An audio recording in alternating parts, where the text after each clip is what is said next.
Atzo Trumpek egin ebana, izan zen mitin utz bat, datuen anabasa, kontraesanetan, jauz izan bebai, baina zehatz-mehatz zer egingo dauen ez eban esan, eta aztertu beharko dugu.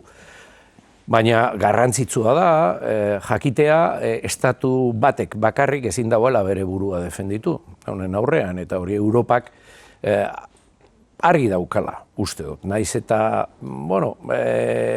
arazoak egon gure artean, azken baten berak planteatzen ditu Europar Batasunari begira, osoari begira, mugazerga berbera, ezta? Eta orduen, horrek lagundu behar dauzku, adostasun batera heltzeko. Lehen entzun dut eta arrazoi guztia eukan ekonomiari batek esan da Aurredi Euskadin, merkatal sistema ura bezalakoa da, ezta?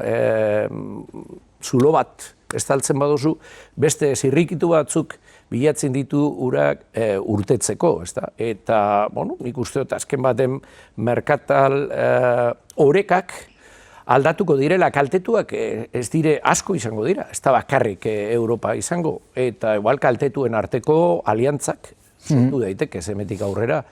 Eta hau, nik ikusten duten ondoriorik onena gertatzekotan, eta uste dut posibilidadeak dagozela, da Europa batuago bat ikustean hemetik urtebetera edo. Danok sufrituko dugu, batez bere lehenengo etapa baten, baina gehien sufrituko dagoena Amerikar herria izango da, eta ikusiko dugu, hemetik urtebetera ze egoeratan gagozan.